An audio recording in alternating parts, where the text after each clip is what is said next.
எல்லாரும் அப்படியே உட்காருவோம். இந்த நல்ல வேளையிலையும் இந்த இரக்கம் செய்யும் வரை உண்மையே இந்த 21 நாள் ஜெபத்தினுடைய இந்த 6வது நாளிலே உங்கள் அனைவரையும் திருச்சபையிலையும் இன்னும் நேரலையிலையும் உங்களை சந்திப்பதிலே நான் மிக்க மகிழ்ச்சி அடைகிறேன். கர்த்தர் ரொம்ப நல்லவர். கடந்த 5 நாட்களிலும் நமக்கு ஆண்டவர் நல்ல வாக்கு தத்தங்களை கர்த்தர் கிருபையாய் தந்தார். ஆமேன் சொல்லுங்கள். ஆண்டவர் ரொம்ப அழகாய் கர்த்தர் வார்த்தையை பேசுகிறார். நம்மெல்லாம் நிறைய நேரத்திலே கிறுக்கி போட்டதை அவர் என்ன பண்ணுகிறவராமா? திருத்துகிற கர்த்தர். ஆமேன். நம்முடைய ஆண்டவருக்கு ஒரு பெரிய நல்ல ஒரு பழக்கம் என்ன அப்படின்னா, கிறுக்கி போட்டதை, இடிந்து போனதை திரும்ப அழகாய் எடுப்பித்து கட்டுகிறவர் தான் நம்முடைய ஆண்டவர். வேதம் சொல்கிறது, விழுந்து போன தாவீதின் கூடாரத்தை நான் திரும்ப எடுப்பித்து கட்டி அதனுடைய திறப்புகளை எல்லாம் அடைத்து பாழாய் போனதையெல்லாம் சீர்படுத்தி முன்பு இருந்ததை விட மகிமையாய் வைப்பேன் என்று கர்த்தர் வாக்கு கொடுக்கிறார். நான் விசுவாசிக்கிறேன். ஒருவேளை இந்த ஜெபத்திலே இருக்கிற இந்த சத்தத்தை கேட்கிற நிறைய பேர் உங்க வாழ்க்கையிலே தெரியாதனமா நீங்க நிறைய கிறுக்கி இருக்கலாம். அதனுடைய விளைவை நீங்கள் இப்பொழுது அனுபவித்து கொண்டிருக்கலாம். நான் என்னுடைய வாழ்க்கையை நான் கிறுக்கிட்டேன், நானே செய்ததுதான். என் கையில ஒரு பேனா கொடுக்கறது மாதிரி என் கையில உரிமை கொடுக்கப்பட்டது. என்னுடைய உரிமையை வச்சுட்டு யார் சொன்னாலும் நான் கேட்கல. சில நேரத்தில் பிள்ளைகளுடைய கையிலே நோட்டு புக்கு கொடுத்து எழுதுங்க அப்படின்னு சொல்லும்போது எழுத ஆரம்பிப்பாங்க. அப்போ நம்ம சொல்லுவோம், இந்த சுழி இப்படி தான் வரும், இந்த சுழி இப்படி தான் வரும் அப்படின்னு. ஆனால் இந்த சின்ன பிள்ளைகளுடைய ஒரு ஏஜில் வரைக்கும் அவங்களுடைய நோட்டை எடுத்து பார்த்தீங்கன்னா எல்லா பக்கத்தையும் அவங்க பார்த்தீங்கன்னா நாசம் பண்ணி வைப்பாங்க. இந்த சின்ன குழந்தைகள் இருக்கிற வீடுகளில் தெரியும். புத்தகத்தை எடுத்து பார்த்தீங்க அப்படின்னா எல்லா புத்தகத்துலையும் என்ன இருக்கும் அப்படின்னா ஒரு கிறுக்கல். அது என்னன்னே தெரியாது. ஆனால் அந்த இடத்துல அப்படியே கிறுக்கி வச்சுருப்போம். அவங்க அப்பா எல்லாம் பார்க்கும்போது நிறைய பேர் வருத்தப்படுவாங்க. உங்கள் வீடுகளில் கூட நிறைய புத்தகம் அப்படி இருக்கலாம். ஆனால் ஒரு ஏஜ் தாண்டினதுக்கு அப்புறம் அவங்க கிறுக்கிறத நிறுத்திடுவாங்க. ஆனால் அதே போல் நம்முடைய வாழ்க்கையில் அப்படி தான். நம்ம நிறைய பேருக்கு உரிமை கொடுக்கப்படுகிறதுனால நம்முடைய வாழ்க்கையை இஷ்டம் போல நம்ம நிறைய பேர் வரைவோம். ஒருவேளை இந்த ஜெபத்தில் இருக்கிற வாலிப தம்பிங்க கூட தங்கச்சிங்க கூட அப்படிதான். உங்கள் இஷ்டம் போல உங்கள் வாழ்க்கையை நீங்கள் வரைஞ்சிருக்கலாம். உங்களுக்கு பிடிச்சது மாதிரி உங்கள் கற்பனையை மாதிரி நீங்கள் நிறைய பேர் வரைஞ்சிருக்கலாம். ஆனால் இன்னைக்கு அதற்காக நீங்கள் வருத்தப்படலாம். ஏன்னா நீங்கள் வரைஞ்சதுல தான் நீங்கள் நடக்கணும். நீங்கள் வரைஞ்சது தான் உங்கள் வாழ்க்கை. நீங்கள் டிசைட் பண்ணதான் உங்கள் வாழ்க்கை. நான் இப்படி கிறுக்கி போட்டனே, இப்படி தெரியாமல் நான் என் வாழ்க்கை இப்படியெல்லாம் நான் வரைஞ்சிட்டேனே, எனக்கு உரிமை கொடுத்ததுனால நான் இப்படியெல்லாம் செஞ்சிட்டனே அப்படின்னு இன்றைக்கு ஒருவேளை வருத்தப்படலாம். ஆனால் நான் நம்புகிறேன், என் ஆண்டவர் எப்பேற்பட்ட கிறுக்கல்களையும் சரி செய்கிற ஒரு நல்ல தகப்பன். அவருடைய கையிலே உங்களுடைய வாழ்க்கையை கொடுப்போமே ஆனால் மறுபடியும் உங்களை கர்த்தர் புதுப்பித்து கட்டுவார், கர்த்தர் எடுப்பித்து கட்டுவார், கர்த்தர் சீராய அமைப்பார். ஆம், அதான் ஆராதனை நேரத்தில் சொன்னது போல நம்முடைய கிறுக்கல்களை எல்லாம் கர்த்தர் சரி செய்வாராக. ஆமே. உங்களுடைய வாழ்க்கையை உங்களுடைய இஷ்டத்தின்படி டிசைன் பண்றத ஒரு ஆண்டவருடைய பிள்ளைகள் விடணும். அதை நீங்கள் நிறைய பேர் அதில் ரொம்ப கவனமாக இருக்கணும். பொதுவாகவே நமக்கு நிறைய பேருக்கு இந்த உலகத்தில் வாழ்கிறதுக்கு உரிமை கொடுக்கப்பட்டிருக்கிறது. ஆதாமையும் ஏவாளையும் கர்த்தர் ஏதேன் தோட்டத்திலே வைத்து சொன்னார், இந்த இந்த தோட்டத்தில் இருக்கிற எல்லா விருட்சத்தின் கனிகளையும் நீ புசிக்கலாம், ஆனால் நடுவில் இருக்கிற கனியை நீ புசிக்கும் நாளிலே சாகவே சாவாய் அப்படின்னு ஆண்டவர் சொல்லிடுவார். ஆனால் இவனுக்கு எல்லா உரிமை இருக்குது. கர்த்தர் அந்த பழத்துக்கு போகிற வழியை வேலி அடைக்கல, அதை தனியாக பாதுகாக்கல, எல்லாத்தோடையும் சேர்த்து தான் ஆண்டவர் வச்சிருந்தார். வேணும்னா எடுத்துக்கலாம், வேண்டான்னா விட்டுக்கலாம். ஆனால் ஆண்டவர் என்ன சொல்றாருன்னா வேண்டான்னு சொல்றாரு. ஆனால் பிசாசு வருகிறான், இல்லை நீ அதை செஞ்சா நல்லா இருக்கும், அதை நீ போடு, அதை பறிச்சு தின்னு அப்படின்னு சொல்லி அவனை ரொம்ப என்கரேஜ் பண்றான்.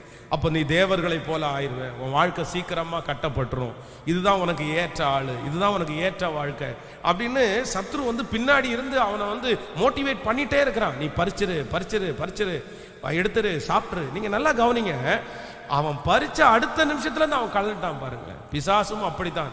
சில காரியங்களை உங்களுடைய வாழ்க்கையிலே நீங்கள் உரிமை எடுத்துக்கொள்வதற்கு உங்களை நடத்தும். பொதுவாக வாலிப தம்பிகளுக்கு தங்கச்சிகளுக்கு வந்து இன்னைக்கு இருக்கிறவங்களுக்கு அந்த கண்ட்ரோல் பண்ணுறது நிறைய பேருக்கு பிடிக்காது, ஸ்டிக் பண்ணுறது பிடிக்காது. இதை செய், இதை செய்யாத, இதை பண்ணக்கூடாது, இங்கே போகாத, இங்கே உட்காராத, இவங்களை பார்க்காத, இவ்வளோ மணி நேரம் வராத, சீக்கிரமா வா, இந்த மாதிரிலாம் யாராவது ஒருத்தர் அவர்களை கண்ட்ரோல் பண்ணனா அவங்களுக்கு ரொம்ப கஷ்டமாக இருக்கும். ஏன் என்ன கண்ட்ரோல் பண்ணுறீங்க, என்ன நீங்கள் ஃப்ரீயாக விடக்கூடாதா, நான் என்ன பண்ணிட போகிறேன். ஆனால் ஒன்று நினைத்து கொள்ளுங்கள், நம்ம வந்து இஷ்டம் போல நம்முடைய வாழ்க்கையிலே ஒரு காரியத்தை செய்வோமே, ஆனால் அதன் நிமித்தமாய் வருகிற பாடுகளை நம்ம தான் அனுபவிக்கணும். அப்போ ஆதாமும் ஏவாளும் இஷ்டம் போல நினைச்சு அந்த உரிமையை கர்த்தர் கொடுத்ததுனால போய் பறிச்சிடுறாங்க பாருங்க. பறிச்சு சாப்பிட்டதுக்கு அப்புறம் தான் அவருடைய கண்கள் திறக்கப்படுகிறது. ஐயோ நம்ம தப்பு பண்ணிட்டோம். ஆனா ஆண்டவர் வந்து அந்த கிறுக்கல்களை கர்த்தர் சரி பண்ணுகிறார். ஆனா அவர்களுக்கு ஃபர்ஸ்ட் இருந்த அந்த ஆசீர்வாதம் அவங்கள விட்டு போயிருச்சு. சில கிறுக்கல்கள் உங்க வாழ்க்கையில வந்து வருமே, ஆனால் அது நீங்கள் பரலோக ராஜ்யம் போகிற வரைக்கும் உங்களுக்கு வந்து அது பின்தொடரும்.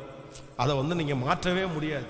அதான் சிலது வந்து சட்டை மாதிரி கலட்டி போட்டுடலாம், சிலது அப்படி இல்லை, நம்முடைய தோல்ல ஒட்டி இருக்கிற மாதிரி, நகமும் சதை மாதிரி, அதை வந்து கட் பண்ணியும் கூட நம்மளால போட முடியாது. அப்படின்னா ஒரு கை இல்லாததான் வாழணும், அப்படி இருக்க முடியாது. அதனால எல்லாரும் இன்றைக்கு ஒரு தீர்மானத்தை எடுங்கள். ஆண்டவரே, எனக்கு உரிமை கொடுத்திருக்கிறதுனால, எனக்கு பதவி கொடுத்திருக்கிறதுனால, எனக்கு வந்து நிறைய பணத்தை கொடுத்திருக்கிறதுனால, வேலையை கொடுத்திருக்கிறதுனால, இல்லைன்னா என் வீட்டில் நான் சொன்ன எல்லாரும் கேட்பாங்க அப்படின்றதுனால என்னுடைய இஷ்டம் போல நான் என்ன பண்ணிடக்கூடாதுன்னா, நம்முடைய வாழ்க்கையை யாரும் அமைச்சிடவே கூடாது. சில வீடுகளிலே பார்த்தீங்கன்னா இந்த தகப்பன்மார் வந்து அவங்கள கேள்வி கேட்கறதுக்கு யாரும் இல்லை, அவங்கள கேள்வி கேட்க முடியாது. அவங்க எத்தனை மணிக்கு வேணாலும் தூங்குவாங்க, எத்தனை மணிக்கு வேணாலும் எந்திரிப்பாங்க, எத்தனை மணிக்கு வேணாலும் சாப்பிடுவாங்க, அவங்க யார்கிட்ட வேணாலும் பேசிட்டு இருப்பாங்க. யாராவது அப்படி கேட்டாங்கன்னா உடனே கோவம் வந்துடும். நீ என்ன தேவையில்லாமல் கேட்டிருக்கிற, உனக்கு என்ன வேலை, உனக்கு என்ன வேணும், போய் படுத்துனா படுத்துங்க, சாப்பிட்டு படுத்துங்க, போ உட்காந்து இந்த மாதிரிலாம் ரூல்ஸ் பண்ணிட்டு இருக்காது, இந்த மாதிரிலாம் பண்ணிட்டு இருக்காது. அப்போ அவர்களும் சில நேரத்தில் என்ன பண்ணுவாங்கன்னா, சரி ஓகே உங்க இஷ்டம் அப்படின்னு நிறைய பேர் விட்டுருவாங்க. ஆனால் ஒன்று நினைத்து கொள்ளுங்கள், நீங்க அந்த கண்ட்ரோல் இல்லாம உங்களுடைய இஷ்டப்படி நீங்கள் வரைகிற அந்த வாழ்க்கை வந்து கொஞ்ச நாள் அழகா இருந்தாலும் அதற்கு பிறகு உங்க இஷ்டம் போல வாழ்கிற வாழ்க்கைக்கு நீங்க ரொம்ப கஷ்டப்படுவீங்க. சிலருக்கு வந்து பாத்தீங்கன்னா என்ன ஸ்டஃப் ஒரு ஹார்ட் பாருங்க, அப்படியே பிடிச்சதான், எனக்கு இதை கண்டிப்பா வேணும்னா வேணும், நான் இதை செய்வேன்னா செய்வேன் அப்படின்னா அந்த பிடிவாதம் பாருங்களேன். அந்த பிடிவாத குணம் இல்லை, நான் இவங்கள்ட்ட பேச மாட்டேன்னா பேச மாட்டேன், இப்படி இருப்பேன்னா இப்படி இருப்பேன், என் இஷ்டத்துக்கு என்னை விட்டுருங்க, யாருமே என்னை கேட்கறதுக்கு அனுமதிக்க மாட்டேன். இன்றைக்கு இந்த 6வது நாள் இந்த வாக்குத்தத்த செய்திக்கு முன்னாடி நம்ம எல்லாரும் ஜெபிக்க வேண்டியது என்ன அப்படின்னா, ஆண்டவரே நீங்க என்னை கண்ட்ரோல் பண்றதற்கு நான் என்னை முழுவதுமாய் ஒப்பு கொடுக்கிறேன்னு நீங்க சொல்லணும். ஆமேன்னு சொல்லுங்கள். என் இஷ்டம் போல அல்ல, என் விருப்பம் போல அல்ல, ஆண்டவரே உங்க விருப்பம் போல நான் வாழணும், உங்க இஷ்டம் போல நான் வாழணும். சத்தமா சொல்லுங்க பார்க்கலாம். எல்லாரும் கையை உயர்த்தி ஆண்டவரிடத்துல சொல்லுங்க, ஆண்டவரே எனக்கு பணம் இருக்கலாம், எனக்கு புகழ் இருக்கலாம், எனக்கு வேலை இருக்கலாம், என்னை தட்டி கேட்பதற்கு யாரும் இல்லாத ஒரு பொசிஷன்ல நான் இருக்கலாம், ஆனால் இன்றைக்கு நான் உம்முடைய சமூகத்தில் ஜெபிக்கிறேன், தகப்பனே எனக்கு ஒரு இரக்கம் செய்யும், என்னுடைய இஷ்டத்துக்கு என் வாழ்க்கையை நான் ஆண்டவரே கோடு போற்றக்கூடாது ராஜா, என்னுடைய இஷ்டத்துக்கு என் வாழ்க்கையை நான் நடத்திடக்கூடாது ஆண்டவரே, என்னுடைய மனம் போல என்னுடைய வாழ்க்கையை நான் அமைச்சுக்கிட கூடாது. கர்த்தர் அதற்கு ஒரு இரக்கத்தை எங்களுக்கு செய்வீராக. அப்பா உம்முடைய கரங்களிலே கண்ட்ரோலாய் இருக்கக்கூடிய ஒரு கிருபையை கர்த்தர் எங்களுக்கு தருவீராக ராஜா, எங்களுக்கு தருவீராக ஆண்டவரே, எங்களுக்கு தருவீராக ஆண்டவரே. ஆமேன்னு சொல்லுங்க. நம்மளை வந்து எப்போ நமக்கு ரொம்ப ஆபத்தான காலம் அப்படின்னா, நம்மளை கண்டிக்கிறதுக்கு நம்மளை கேட்கறதுக்கு ஒரு ஆள் இல்லாதது தான் நம்முடைய வாழ்க்கையில் ஒரு பெரிய டேஞ்சர். ஆமேன்னு சொல்லுங்கள். சில நேரத்தில் வந்து நமக்கு என்ன தோணும் அப்படின்னு சொன்னால், நம்மளை யாராவது கேள்வி கேட்டாங்கன்னா இவங்க செத்தா பரவாயில்ல அப்படின்னு நினைப்போம். நம்ம இவங்க போனாதான் நமக்கு நிம்மதி, சும்மா ஓவராக கேள்வி மேலே கேள்வியே கேட்டுட்டு இருக்கிறாங்க அப்படின்னு நம்ம நினைப்போம். ஆனால் ஒன்று நினைத்து கொள்ளுங்கள், கேள்வி கேட்கறதுக்கு ஆள் இருக்கிற வரைக்கும் தான் நம்ம தப்பிச்சோம். தாவீதையும் சாலோமோனுடைய வாழ்க்கை, 2 பேருடைய வாழ்க்கை எடுத்து பார்த்தீங்கன்னா, தாவீதனுடைய வாழ்க்கையிலே ஒரு தவறு செய்யும் போது அவனை கேள்வி கேட்கறதுக்குன்னு ஒரு ஆள் இருந்துச்சு. அப்படின்னா அவன் வந்து தீர்க்கதரிசி அவனுக்கு முன்பாக வந்து, ஏன் இப்படி பண்ண, நீ பண்ணது சரியா, நீ பண்ணது தவறாச்சே அப்படின்னு அந்த கேள்வி கேட்கும் போது, இவன் ராஜாவா இருந்தால் கூட கேள்வி கேட்கிற மனுஷனுக்கு அந்த வார்த்தைக்கு வந்து அவன் ஒப்பு கொடுத்தான். சரி பரவாயில்ல, நீ சொல்றது உண்மைதாயா, நீ என்னட்ட கேள்வி கேட்கறதுக்கு நான் ஒன்றும் இல்லை, நான் அவ்வளோ பெரிய கிங்கு தான். ஆனால் சரி, நான் தப்பு பண்ணிட்டேன், நீ சொல்லு நான் என்ன செய்யணும் அப்படின்னு. ஆனால் சாலமோனுடைய வாழ்க்கையில் நான் நம்புகிறேன், அவன் பின்மாறி போனதற்கு காரணம் அவனை கேள்வி கேட்கறதுக்கு யாருமே இல்லை. ஆமேன்னு சொல்லுங்க. யார் இருந்தா அவனை கேள்வி கேட்கறதுக்கு? 1000 பொண்ணு கேட்டுனா யாரு கேட்டா அவனை? யாரு சொல்ல முடியும், ராஜா இது வேண்டாம், இது பண்ண வேண்டாம்? அப்படி ஒருவேளை யாராவது ஒருத்தர் அவனுக்கு விரோதமா கேட்டாங்கன்னா அவ்வளவுதான், அங்கேயே முடிச்சிடுவான். நீ என்ன என்கிட்ட கேள்வி கேட்கறது? நீ கேள்வி கேட்கிற அளவுக்கு நான் என்ன இருக்கிறேன் அப்படின்னு சொல்லி. அப்போ சில நேரத்தில் யாராவது ஒருத்தர் கேள்வி கேட்கறது நமக்கு இருக்கிறது நம்ம தப்புன்னு சொல்லக்கூடாது, அது நல்லது அப்படின்னு நினைக்கணும். ஆமோதிக்கிறீங்களா இல்லையா? விசுவாசிக்கிறீங்களா? உங்களை யாராவது, உங்களுடைய மனைவி உங்களை கேள்வி கேட்குறாங்களா? நான் சொல்கிறேன், நல்ல மனைவியை கத்த தந்திருக்கிறாரு. உங்களுடைய கணவனார் உங்களை கேள்வி கேட்குறாரா? நல்ல கணவனாரை கத்தர் உங்களுக்கு தந்திருக்கிறாரு. உங்கள் அம்மா அப்பா உங்களுக்கு கேள்வி கேட்குறாங்களா? நல்ல அம்மா அப்பாவை கத்த தந்திருக்கிறாரு. கேள்வி கேட்காத அம்மா அப்பா ஏலி மாதிரி தான். ஏலியின் பிள்ளைகள் செய்த தவறு மிகப்பெரிய தவறு. ஆனால் என்ன பண்ணாங்களாம்மா அவங்க அப்பா? அவர்களை அடக்காமற் போன பாவத்து நிமித்தம் பசங்க அவ்வளோ பெரிய தப்பை பண்ணும்போது அவருடைய பேச்சை பாருங்க, மக்களே இப்படி செய்ய வேண்டாம், இன்னும் கொஞ்சம் இறங்கி கூட போயிருக்கலாம், விட்டா காலில் பிடிச்சிடுவார் போல தெரியுது. யாரு பிள்ளைங்க பண்ற தப்பு என்ன தப்பு சொல்லுங்க? அவ்வளவுதான், கட்டி வச்சு மூஞ்சிலே குத்தணும், அந்த மாதிரி தப்பு. இடிச்ச இடியில பல்லெல்லாம் கொட்டணும் கீழே, அவ்வளவுதான், காலை தரிச்சிருவான்டான்னு சொல்லணும். அவன் பண்ண தவறு சாதாரணமான தவறா? தேவ ஆலயத்திலே வருகிற பெண்களோட அந்த பெண்களிடத்துல தவறா நடந்தாங்களாமா. எவ்வளவு பெரிய கர்த்தருக்கு விரோதமான செயல். விட்டுருக்கலாமா? அவரு பிடிச்சி போலீஸ்ல கொடுத்துருவோம் சொல்ல வேண்டாம், அவ்வளவுதான், கட்டி வச்சு அடிக்கடாதுன்னா அடிக்க வேண்டாம். இல்ல சொல்றேன், நல்ல தகப்பனா இருந்தா சில நேரத்துல நீங்க அடக்கல அப்படின்னா மிகப்பெரிய பாடு நீங்க அனுபவிச்சிருப்பீங்க. நீங்கள் ஆகாரை குறித்து வேதம் சொல்லுது, ஆகார் கர்ப்பமா இருக்கிறார். அப்போ தன்னுடைய நாச்சியாரை விட்டு ஓடி போகும்போது ஒரு தூதன் அவளை சந்திக்கிறார். சந்தித்து என்ன சொல்றாரு அப்படின்னா, உனக்கு ஒரு குழந்தை பிறக்கும், ஆனா அந்த குழந்தை என்னவா இருப்பான்? அந்த குழந்தை துஷ்டனா இருப்பான். எல்லாருடைய கையும் அவனுக்கு விரோதமா இருக்கும். அவனுடைய கை எல்லாருக்கும். நீங்களா இருந்தா என்ன பண்ணிருப்பீங்க? உண்மையா நம்மளா இருந்தா என்ன பண்ண? நானா இருந்தா என்ன பண்ண? சாமி, அப்படிப்பட்ட ஒரு குழந்தை எனக்கு வேண்டாம் ஆண்டவரே, நீங்களே வச்சுக்கோங்க, அது எனக்கு தயவு செய்து பிறக்கவே வேண்டாம். பிறக்கிறதுக்கு முன்னாடியே அப்படிப்பட்ட ஒன்று. ஆனா இந்த அம்மாவுக்கு என்ன பண்ணல? அது காதுலே உழல்ல பாருங்க. துஷ்டனா இருந்தான்னா அவன் இல்லாம இருந்தான அவங்களுக்கு ஒரே எண்ணம், அந்த சாராய்க்கு முன்னாடி எனக்கு என்ன பண்ணணும்? கேட்கல, எனக்கு குழந்தை பிறக்கணும். இன்னைக்கு நிறைய பேருக்கு அப்படிதான். எனக்கு கல்யாணம் பண்ணி மாப்பிள்ளை நல்லவனா கெட்டவனா, உனக்கு முன்னாடி என்ன கல்யாணம் பண்ணணும், உனக்கு எனக்கு கல்யாணம். அந்த வைராக்கியம் பாருங்க. அது கடனா கூடனா, நீ வாங்குறதுக்கு முன்னாடி நான் கார் வாங்கிடணும், அவ்வளவுதான்.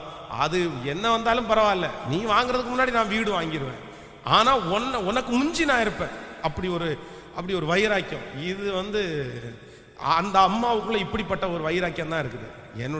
உனக்கு முன்னாடி எனக்கு ஒரு குழந்தை பிறந்துடும், அவ்வளவுதான். அப்படியே அவர்கள் அந்த ஜெபத்தை செய்யாததுனால அந்த மகன் நிமித்தமா இன்னைக்கு வரைக்கும் அந்த சன்னதி என்ன பண்ணுது அப்படின்னா துஷ்ட சன்னதியாகவே மாறிடுச்சு பாருங்க. அப்போ ரொம்ப கவனமா இருக்கணும். அந்த ஏலி அந்த பிள்ளைகளை அடக்கல்யாம். ஒரு தாயும் தகப்பனும் ரொம்ப அவசியமான ஒன்று என்னன்னா, உங்களுடைய பிள்ளைகளை ஸ்டிக் பண்ண வேண்டியது உங்களுடைய, சத்தமா சொல்லுங்க. அதற்காக நீங்க ரொம்ப ஹார்டா அப்படி பிஹேவ் பண்ணணும்னு சொல்லல, ஆனாலும் அதுக்கு ஒரு வரைமுறை இருக்கிறது. அந்த வரைமுறையை இஷ்டம் போல வாழ்றதற்கு ஆண்டவருடைய பிள்ளைகள் ஒரு நாளும் யாரையும் அனுமதிக்க கூடாது. இல்ல சில வீடுகளில் பார்த்தீங்க அப்படின்னா இந்த ஜபத்தை ஆரம்பிச்சு நீங்க அப்படி செய்ய ஆரம்பிச்சீங்கன்னா பிரச்சனை உண்டாகும். நான் என்ன சொல்றேன்னா, அதற்காக ஜெபம் பண்ணுங்க. ஆண்டவரே, என் பிள்ளை இஷ்டம் போல அவன் மனம் போல திரியுதுப்பா, அந்த பிள்ளைய கர்த்தர் கொண்டு வாருங்க. என் கணவனார் மனம் போல திரியிறாருப்பா, கொண்டு வாங்க ஆண்டவரே. என் மனைவி மனம் போல திரியிறாங்கப்பா, கொண்டு வாங்க ஆண்டவரே அப்படின்னு நீங்க ஜெபம் பண்ணுங்க. கர்த்தர் அவருடைய சித்தத்தின்படி கிருபையா இறங்குவார். ஆமேன் சொல்லுங்க. அப்போ இன்னொருத்தருடைய கண்ட்ரோல்ல இருக்கிறது நல்லதா கெட்டதா சொல்லுங்க? எல்லாருமே நல்லது. நம்முடைய ஆபத்தே கண்ட்ரோலை மிஞ்சும் போது தான் ஆபத்து. அதனால எல்லாரும் இன்றைக்கு ஜெபிக்க போறோம். ஆண்டவரே, என்னுடைய இஷ்டத்துக்கு நான் என் வாழ்க்கை என்ன பண்ண மாட்டேன்னா, அமைக்கவே மாட்டேன். எதுலையுமே என்னுடைய இஷ்டத்துக்கு அமைக்க மாட்டேன். ஒருவேளை நீங்க அப்படி எல்லாரை விட ரொம்ப உயர்ந்த இடத்துல போயிட்டீங்களா, உங்களை ஸ்டிக் பண்றதுக்கு, உங்களை கண்ட்ரோல் பண்றதுக்கு ஆட்களே இல்லாத அளவுக்கு ஒரு பெரிய வளர்ச்சியை நீங்க போனீங்களா, நான் நம்புறேன் யாருடைய கையில அடங்குங்கன்னா கர்த்தருடைய கையிலே நீங்க அடங்கணும். அவர்கிட்ட கேட்கணும், எனக்கு டிசைன் பண்ணுங்க ஆண்டவரே, எனக்கு சொல்லி கொடுங்க ஆண்டவரே, நான் என்ன பண்ணணும், உங்க கரத்துக்குள்ள நான் அடங்கி இருக்கணும். அப்படி நீங்க அவருடைய கரத்துக்குள்ள வந்துட்டீங்கன்னா கூட அவர் உங்களை எப்படி நடத்துவார்னா நேர்த்தியாய் கர்த்தர் நடத்துவார். ஜெபிக்க ஆரம்பிக்கலாமா எல்லாரும்? ஆண்டவரே, இன்றைக்கு நான் ஜெபிக்கிறேன் உங்களுக்காக. நீங்க உங்களுடைய மனம் போன போக்குல போட்ட எல்லா கோடுகளையும் கர்த்தர் இன்றைக்கு அழித்து அவருடைய வழியை உங்களுக்கு தருவாரா? யாரோ ஒருத்தர், பாஸ்டர் இந்த செய்தி எனக்காகவே நீங்க கொடுத்தீங்க பாஸ்டர், என் பிள்ளைக்காகவே கொடுத்திருக்கீங்க பாஸ்டர், அவன் மனமோன போன போக்குல போய் இன்னைக்கு பெரிய பிரச்சனைக்குள்ள ஆளாயிருக்கிறான். அவன்தான் அவன் வாழ்க்கையை அமைச்சுக்கிட்டான், அவன்தான் அவன் வாழ்க்கையை போட்டுக்கிட்டான், அவதான் அப்படி பண்ணிட்டா பாஸ்டர். அவருடைய மனம் போன போக்குல போனா, நான் சொல்லி கேட்கல, நான் பண்ணி எதுவுமே கேட்கல, என் வீட்டுக்காரர் கேட்கல, என் மனைவி கேட்கல, இப்போ இஷ்டம் போல அவன் போட்டதுனால இன்னைக்கு அதன் நிமித்தமாய் வருகிற பாடுகளை அவன் அனுபவிக்கிறான், நானும் சேர்ந்து அனுபவிக்கிறேன். ஆனா கர்த்தர் இன்னைக்கு ஆராதனை ஆரம்பிக்கும் போதே சொல்லிட்டாரு, இல்ல என் மீட்பர் நீ தெரியாதனமா போட்ட கோடுகளை, ஹல்லேலூயா, யாருடைய சொற்பேச்சும் கேட்காமல் போடப்பட்ட அந்த கோடுகளை, ஓஹோ ஹல்லேலூயா, உன்னுடைய இஷ்டம் போல மனம் போன போக்குல போன அந்த நடந்த பாதைகளை கர்த்தர் இப்பொழுது அழித்து அவருடைய பாதையிலே இந்த 6வது நாள் கர்த்தர் கொண்டு வருவாராக. ஜெபிங்க. ஒவ்வொரு வாலிப தம்பியும் ஜெபிங்க, தங்கச்சியும் ஜெபிங்க, கணவன்மார் ஜெபிங்க, தகப்பனார் ஜெபிங்க, தாயார் ஜெபிங்க. ஏசப்பா ஏசப்பா ஏசப்பா ஏசப்பா, நீர் எங்களுக்கு கிருபை செய்கிறதற்காக உமக்கு ஸ்தோத்திரம் ஆண்டவரே, ஆமென் சொல்லுங்கள். ரொம்ப ஜாக்கிரதையாய் ஆண்டவருடைய பிள்ளைகள் இருக்கட்டும். நம்மை சிலர் நம்புகிறார்களானால், சில பொறுப்புகள் நமக்கு கொடுக்கப்படுகிறது என்றால் ரொம்ப கவனமாக தான் செய்யணும். ஒரு சம்பவத்தை சொல்லி செய்திக்கு நேராய் கடந்து போக ஆசைப்படுகிறேன். ஃபாரின்ல ஒருத்தர் இருக்கிறாரு, ரொம்ப கடினமான ஒரு உழைப்பாளியாக இருந்தார். அவர் ரொம்ப கடினமாக வேலை செய்தார். அப்படின்னா அந்த இரும்பு தூக்குற வெல்டிங் பண்ணுற வேலை அவருக்கு. அப்போ ஃபாரின்ல அந்த வேலைக்கு அவருக்கு ரொம்ப நல்ல சம்பளம் கிடைச்சிருச்சு. அதனால அவர் என்ன பண்ண ஆரம்பிச்சிட்டாருன்னா, ராத்திரி பகலா வேலை செய்ய ஆரம்பிச்சார். இன்று நான் சொல்லுகிறது கிட்டத்தட்ட ஒரு 25 ஆண்டுகளுக்கு முன்னாடின்னு வைங்க. 25 ஆண்டுகளுக்கு முன்னாடி 80 லட்சம் ரூபாய் பணம் அப்படின்றது ஒரு மிகப்பெரிய மதிப்புக்குரிய பணம். இன்னைக்கும் அது பெரிய பணம் தான், 80 லட்சம். ஆனா 25 வருஷத்துக்கு முன்னாடி அதனுடைய மதிப்பு இன்னைக்கு இருந்ததோட பல மடங்கு அதிகம். அவர் சேர்த்து வச்சு தன்னுடைய மனைவியை நம்பி அந்த பணத்தை அனுப்பிட்டே இருந்தார்.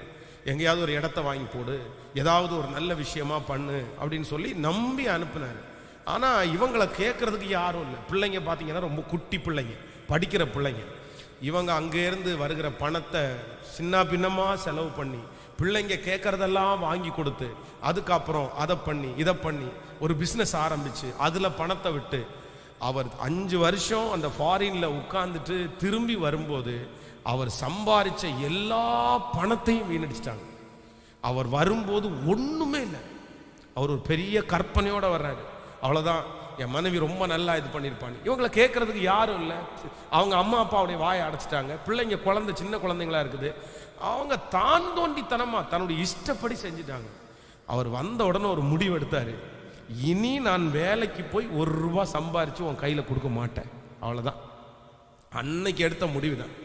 அதற்கு பிறகு அவர் ஏதாவது வேலை செஞ்சா கூட என்ன பண்ணுவார் அப்படின்னா, அந்த வேலையினுடைய பணத்தை தனக்கு வச்சு தன்னை செலவு பண்ணிடுவார். எல்லா பொறுப்பையும் அவன் கையில கொடுத்துட்டார். இனி நீ பார்த்துக்கோ, அவ்வளவுதான் லைஃப், நான் செஞ்சேன் அப்படியே மனசு விட்டுட்டார். அவ்வளவுதான், அந்த மனசை திருப்பி அவரால் கொண்டு வரவே முடியல. அந்த குடும்பம் எப்படியோ இருக்க வேண்டிய குடும்பம், எத்தனையோ ஆசீர்வாதமா இருக்க வேண்டிய குடும்பம். ஆனா இந்த தான் தோன்றி தனமாய் செய்ததுனால அவங்க குடும்பமே இன்றைக்கு பார்த்தீங்கன்னா கஷ்டப்படுற ஒரு சூழ்நிலை வந்துருச்சு. அதனால ஆண்டவருடைய பிள்ளைகளே, நம்மை கேட்பதற்கு யாரும் இல்லை அப்படின்றதுக்காக நம்முடைய மனம் போன போக்கில் நம்ம என்ன பண்ணிடக்கூடாதுன்னா, யாருமே போயிடக்கூடாது. நிறைய வாலிப தம்பிங்க தங்கச்சிங்க இருக்கிறாங்க. ரொம்ப கவனமா இருங்க மகனே. நீங்க கேட்கறதற்கு உங்க அம்மா அப்பா நீங்க தோளுக்கு மிஞ்சினதுக்கு அப்புறம் கேள்வி கேட்க மாட்டாங்க, உங்களை திட்ட மாட்டாங்க. ஆனா அதே அட்வான்டேஜா எடுத்துக்கிட்டு நீங்க தயவு செய்து உங்களுடைய பாதையை விட்டு மாறாதீங்க.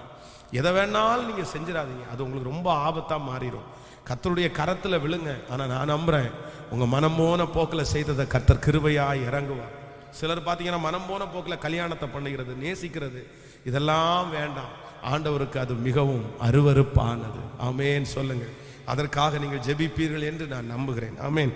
வேதத்தை திறந்து இன்றைக்கு நமக்கு ஆண்டவர் கொடுக்கிற வாக்குத்தத்த வசனத்தை நம்ம எல்லாரும் வாசிக்க போகிறோம். நமக்கு எல்லாருக்கும் பரிச்சயமான தெரிந்த ஒரு நல்ல வாக்குத்தத்தம். 1 ராஜாக்களின் புஸ்தகத்தை எடுத்துக்கொள்ளுங்கள்.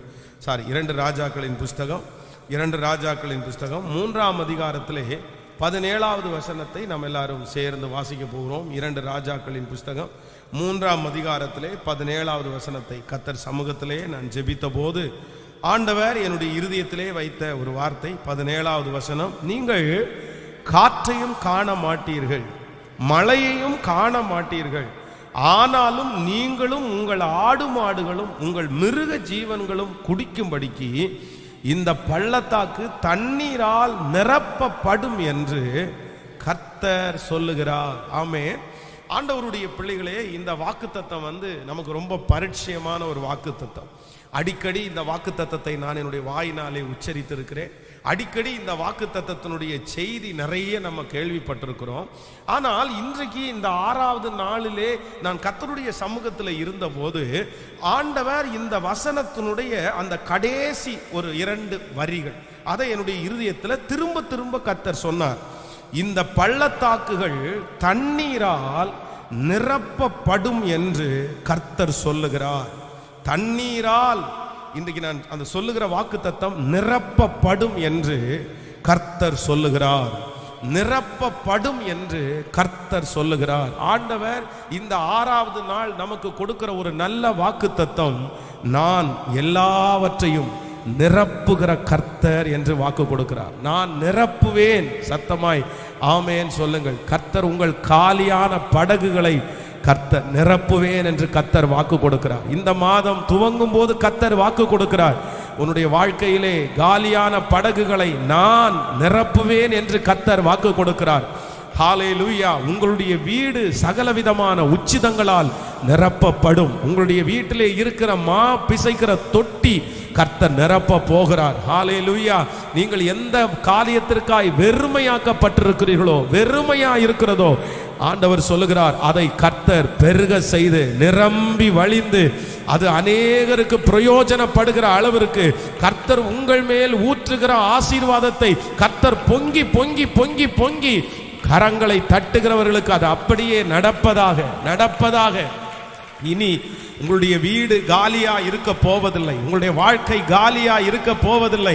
எந்தெந்த இடத்துல வெறுமை காணப்படுகிறதோ, இன்றைக்கு 6வது நாள் கர்த்தர் இதோ உன்னுடைய வெறுமையை கர்த்தர் நிரப்புகிறார். என் கையில பணம் இருக்குது ஆனா ஒரு வெறுமை, என் கையில புகழ் இருக்குது ஆனா ஒரு வெறுமை. கர்த்தராகிய ஆண்டவர் வாக்கு கொடுக்கிறார். அது என்ன வெறுமையா இருந்தாலும் இன்றைக்கு கர்த்தருடைய வார்த்தை கடந்து வருகிறது, அதை நான் நிரப்புவேன் என்று கர்த்தர் வாக்கு கொடுக்கிறார். ஹல்லேலூயா. நம்முடைய ஆண்டவர் யார் அப்படின்னா கர்த்தர் நிரப்புகிற ஆண்டவர். சொல்லுங்க பார்க்கலாம், நிரப்புகிற ஆண்டவர். வெறுமையை கர்த்தர் பார்த்துட்டாருனாலே கர்த்தர் சும்மா போக மாட்டாரு. கர்த்தர் அதை நிரப்புவார். சீடர்கள் எல்லாம் கர்த்தர் சமூகத்தில் ஜனங்கள் எல்லாரும் அழுது அவருடைய வார்த்தையை கேட்டு ஒப்பு கொடுத்து தாங்கள் வந்ததெல்லாம் மறந்து, பசிய மறந்து, தூக்கத்தை மறந்து அப்படியே உட்கார்ந்துருந்தாங்க. ஆனா இப்போ அவங்க எல்லாரும் ஆராதனை முடிச்சுட்டு அவங்க கடந்து போறாங்க. எல்லா வசனம் கிடைச்சிருச்சு, மனசு நல்ல திருப்தி ஆயிருச்சு, அப்படியே மனசு நிறைஞ்சு வழியுது. ஆனா தன்னுடைய சரீரத்துல ரொம்ப களைப்பா இருக்குது. இன்னும் அவங்க எவ்வளோ தூரம் அவங்க வந்தாங்களோ அவ்வளோ தூரம் அவங்க திரும்பி ரிட்டர்ன் கடந்து போகணும்.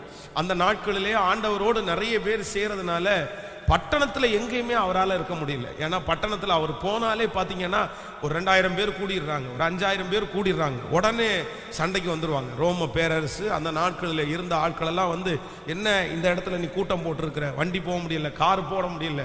அப்போ ஆண்டவர் அந்த பட்டணத்தை விட்டு அவுட்டர்ல கடலோரமாய் சில இடத்துல மலைப்பகுதி அப்படிப்பட்ட இடத்துக்கு போனார். ஆனா ஆண்டவர் எந்த இடத்துக்கு போனாரோ அந்த இடத்துக்கு ஜனங்கள் எல்லாரும் கால்நடையாய் நடந்து போனார்கள். அப்ப நடந்து போய் திரும்ப ரிட்டர்ன் போகணும். இப்போ ஆத்துமால திருப்தி, ஆனா சரீரம் அவங்களுக்கு ரொம்ப பலவீனமா இருக்கு. வயிறு பசினால அவங்க எல்லாரும் களைத்து போனார்கள். அப்பதான் ஆண்டவர் சொல்றாரு, உங்களிடத்திலே ஏதாகிலும் உண்டா அப்படின்னு கேட்கிறாங்க. ஆண்டவரே ஒன்றும் இல்லை, இங்கே ஒரு சிறுவன் இருக்கிறான், அவனுடைய கையிலே 5 அப்பங்களும் 2 மீன்களும் மட்டும்தான் உண்டு. அது இத்தனாயிரம் பேருக்கு எப்படி ஆண்டவரே பத்தும்? ஆனா ஆண்டவர் என்ன சொல்றாருன்னா, கர்த்தர் அந்த வெறுமையான அந்த சரீரத்தை கர்த்தர் நிரப்பினார். அவர்களை அந்த இடத்தை விட்டு அனுப்பும் போது கர்த்தர் நிரப்பி தான் அனுப்புகிறார். அப்ப நான் நம்புறேன், நம்ம வெறுமையா இருப்பது கர்த்தருடைய சித்தம் அல்ல. கர்த்தர் நம்மை நிரம்பி வழிகிறவர்களாய் கர்த்தர் மாற்றுவார். கடந்த இரக்கம் செய்யும் வரை உண்மையிலே அப்படியே ஒரு கடைசி ஜெபத்தின் போது நான் எல்லாரும் அந்த பேங்க் புக்கை எடுத்துட்டு வாங்க அப்படின்னு சொல்லியிருந்தேன். வீட்டில் இருக்கிற அந்த பேங்க்ல நீங்கள் எத்தனை அக்கௌண்ட் ஓப்பன் பண்ணாலும் பரவாயில்ல, அந்த அக்கௌண்ட்டுடைய அந்த பேங்க் புக்கெல்லாம் எடுத்துட்டு வாங்க, நான் ஜெபம் பண்ணுவோம். ஆண்டவர் உங்களுடைய கையில் மிச்சம் எடுக்க உதவி செய்வார். சிலருக்கு பார்த்தீங்க அப்படின்னா மாதமான அந்த போடுற பணம் அங்கே மேனேஜிங்லேருந்து அந்த பணத்தை பேங்கில் போடுவாங்க சம்பளத்தை. ஆனால் சம்பளத்தை போட்ட 4 நாளில் பார்த்தீங்க அப்படின்னா 0 பேலன்ஸாக இருக்கும், எதுவுமே இருக்காது. கிரெடிட் கார்டு வாங்குவாங்க, நிறைய பேரால் கட்ட முடியாது. அப்போ நிறைய பேருடைய பேங்கில் பார்த்தீங்கன்னா எந்த பேலன்ஸும் இல்லாமல் அப்படியே 0 வர்றதும் தெரியாது போகிறதும் தெரியாது. அப்போ நான் சொன்னேன், இல்லை நம்ம ஜெபிப்போம், ஆண்டவர் நம்ம பெரிய பணக்காரன் ஆகணும்னு ஆசைப்படலை, ஆனால் நம்ம யார்ட்டையும் கையேந்தாத மாதிரி வாழணும் இல்லை அப்படின்னு. அப்போ ஒரு சகோதரி ரொம்ப ஆச்சரியமாக இருந்துச்சு. அவங்க ஒரு 8 புக் எடுத்துகிட்டு வந்தாங்க. எத்தனை? 8 புக் எடுத்து வந்தாங்க. எனக்கு ஆச்சரியமாக இருந்துச்சு. பரவாயில்ல, என்ன இத்தனை புக் எடுத்துகிட்டு வரீங்க அப்படின்னு. உடனே அவங்க சொன்னாங்க, வீட்டில் இருக்கிற ஒவ்வொருத்தருக்கும், எனக்கு 2, எங்கள் கணவனாருக்கு 2, அப்புறம் அவங்க 3 பிள்ளைங்க, அவங்க எல்லாருக்கும் அப்படி 8 அப்படி ஒரு கத்தையாக எடுத்துகிட்டு வந்தாங்க. அப்போ சரி, அவங்களுடைய விசுவாசத்தை கர்த்தர் கனம் பண்ணுறாரு. உடனே ஜெபிக்கும் போது அவங்க ஜெபம் பண்ணாங்க. அப்புறம் தனியாக எங்கிட்ட ஜெபம் பண்ணாங்க, பாஸ்டர் அக்கௌண்ட் தான் 8 இருக்குது, ஆனால் ஒன்றில் கூட என்ன இல்லை, 1 பைசா கூட எனக்கு காசு இல்லை பாஸ்டர், எனக்கு நிறைய தேவைகள் இருக்குது, கர்த்தர் என்னை ஆசீர்வதிக்கணும். அப்போ நம்ம ஜெபம் பண்ணுவோம், ஆண்டவர் செய்வார். காற்று இல்லை, மழை இல்லை, ஆனாலும் உங்களுடைய பள்ளத்தாக்கு தண்ணீரால் நிரப்பப்படும். ஆண்டவர் நிரப்புவார், ஆண்டவர் மிச்சம் எடுக்க உதவி செய்வார். இங்கே ஆச்சரியமாக இருந்துச்சு. கடந்த சில நாட்களுக்கு முன்பாக இந்த ஜெபம் ஆரம்பிக்கிறதுக்கு முன்னாடி அவங்க ஃபோன் பண்ணாங்க, பாஸ்டர் நான் என்னைக்கு ஜெபம் பண்ணிட்டு போனேனோ அன்னையிலிருந்து என்னுடைய அக்கௌண்ட்ல கரெக்டாக எனக்கு சம்பளம் வரும், மிச்ச பணம் இருக்கிற அளவுக்கு கர்த்தர் என்னை ஆசீர்வதித்தார் அப்படின்னு கர்த்தர். ஸோ அவங்க சாட்சி எனக்கு ரொம்ப ஆசீர்வாதமாக இருந்துச்சு. அப்போ நான் என்ன நம்புகிறேன் அப்படின்னா, கண்டிப்பாகவே இந்த வசனம் உங்களுடைய வாழ்க்கையில கிரியை செய்யும். இன்றைக்கு இந்த ஜெபத்தில் இருக்கிறவர்கள் ஒருவேளை வெளி தோற்றத்துக்கு நீங்கள் நிரம்பின பாத்திரமாய் மற்றவங்களுக்கு முன்பாக காண்பிக்கலாம். உங்களுக்கு ஒரு குறையும் இல்லை. உங்களை பார்த்த உடனே எல்லாரும் இவனுக்கு என்ன இவளுக்கு என்ன அப்படின்னு உங்களை பார்த்து சொல்லலாம். அப்படிப்பட்ட ஒரு தோற்றத்தை கர்த்தர் உங்களுக்கு தந்திருக்கலாம். ஆனால் உங்களுக்குள்ள ஏதோ ஒரு வெறுமை உங்களை துரத்திட்டே இருக்கலாம், ஒரு இல்லாமை உங்களுக்குள்ள துரத்திட்டே இருக்கலாம். எட்டி பார்க்குற அளவுக்கு தான் உங்கள் வாழ்க்கை இருக்கலாம், நிரம்பி வழிகிற வாழ்க்கை உங்களுக்கு இல்லாமல் இருக்கலாம். ஆனால் கர்த்தராகிய ஆண்டவர் இந்த 6வது நாள் உங்களுக்கு தீர்க்க தரிசனமாய் வாக்கு கொடுக்கிறார். இல்லை, அவர்கள் கண்களுக்கு முன்பாக உன்னை மேன்மைப்படுத்துகிற கர்த்தர் உங்களுடைய குறைவுகளை கர்த்தர் நிறைவாக்க போகிறார், நிரம்பி வழிய பண்ண போகிறார். உன் வாசஸ்தலத்தை விசாரிக்கும் போது நீர் குறைவை காண்பது இல்லை, நீ வாசஸ்தலத்தை விசாரிக்கும் போது குறைவை காண்பதில்லை. கர்த்தர் இதோ உன்னுடைய கற்சாடிகளை கர்த்தர் நிரம்பி வழிய பண்ண போகிறார். உன்னுடைய ஊற்றுக்கள், ஹalleluya ஹalleluya, உன்னுடைய துறவுகளிலே கர்த்தர் ஒரு பெரிய ஊற்றை, ஆமென் சொல்லுங்கள் விசுவாசிங்கள், கர்த்தர் ஒரு ஊற்றை கட்டளிட போகிறார். அந்த ஊற்று பொங்கி பொங்கி பொங்கி வரட்டும். அது எத்தனை நாட்கள் எடுத்தாலும் அது வற்றாத நீரூற்றாய், ஹalleluya, வற்றாத நீரூற்றாய். கையை உயர்த்தி இந்த வாக்குத்தத்தத்தை நான் நம்புறேன்னு ஒரு 10 விசை அறிக்கை செய்யுங்க பார்க்கலாம். எல்லாரும் அறிக்கை செய்யுங்க, எல்லாரும் அறிக்கை செய்யுங்க. இந்த வார்த்தை வீண் போகாது, வீண் போகாது. நல்ல சிஸ்டர் பிரதர், ஹalleluya. அதான் ஒரு பிரதர் தலை மேல கையை வச்சு கூட ஜெபம் பண்றாரு, ரொம்ப அழகா இருக்குது. அந்த மாதிரி கூட ஏதோ ஒரு விதத்துல கர்த்தாவே எனக்கு நீர் இறங்க வேண்டும், எனக்கு நீர் இறங்க வேண்டும். இன்றைக்கு ஊழியக்காரர்கள் மூலமாய் நீர் பேசுவீரே, ஆனால் இது கர்த்தருடைய வார்த்தை, இது கர்த்தருடைய வார்த்தை.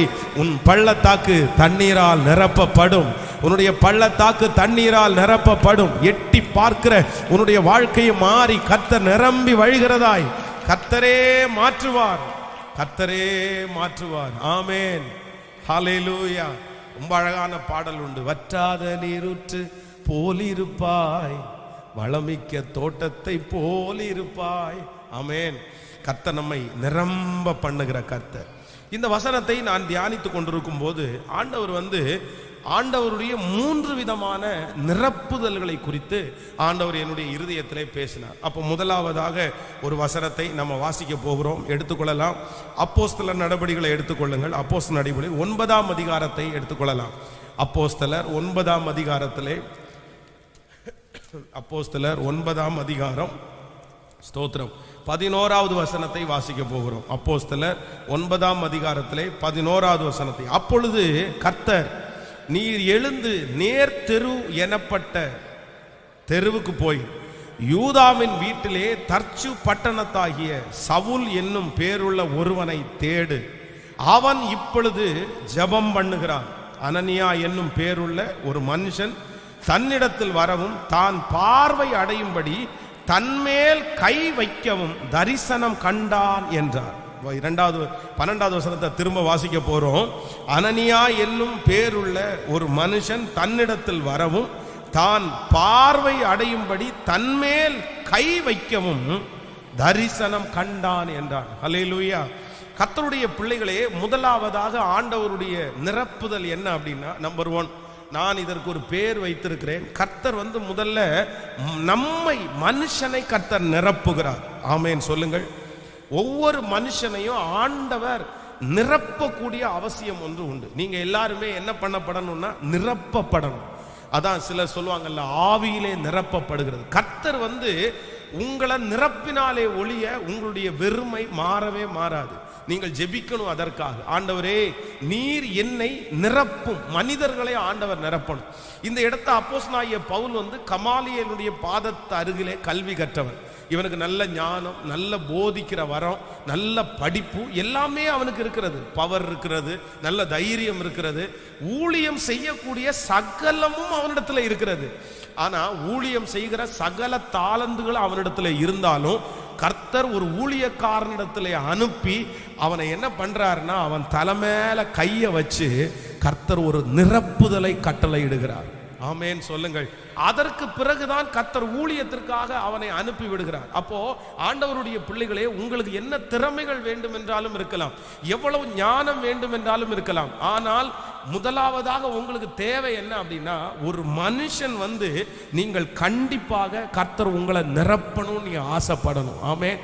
கர்த்தர் அதைத்தான் உங்களுக்கு வாக்கு கொடுக்கிறார். முதலாவதாக நான் உன்னை நிரப்புவேன் என்று கர்த்தர் வாக்கு கொடுக்கிறார். கைகளை எல்லாரும் உயர்த்தி நீங்கள் சொல்லுங்கள், ஆண்டவரே என்னை நிரப்பும் என்று சொல்லுங்கள். அப்பாவை பார்த்து சொல்லுங்க சத்தமாய், ஆண்டவரே என்னை நிரப்புவீராக, என்னை நிரப்புவீராக, என்னை நிரப்புவீராக, என்னை நிரப்புவீராக. அப்போ ஆண்டவருடைய நிரப்புதலுக்கு நீங்கள் ஒப்பு கொடுக்கணும். அதற்காக நீங்கள் காத்திருக்கணும்.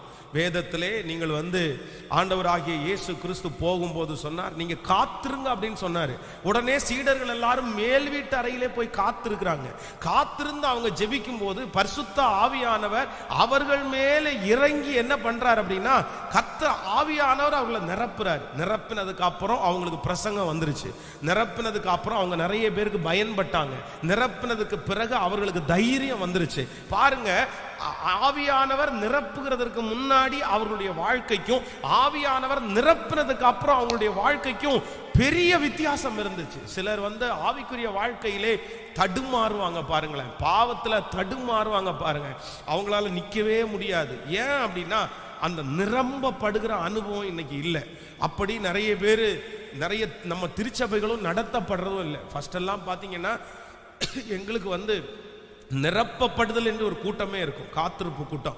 அந்த காத்திருப்பு கூட்டம் 5 மணி நேரமாவது நடக்கும். ஒரு 5:30 மணிக்கு ஆரம்பிச்சோம் அப்படின்னா 10 மணி வரைக்கும் அந்த ஜெபம் போகும். காத்திருப்பு கூட்டம் சனிக்கிழமை இரவிலே அது வச்சு ட்ரம்ஸ் எடுத்து பாட்டை பாடி அடிச்சு ஜெபம் பண்ணிட்டே இருப்பாங்க பாருங்களேன். அப்போ விசுவாசிகள் எல்லாரும் பார்த்தீங்கன்னா அப்படி நிரம்பிட்டே இருப்பாங்க.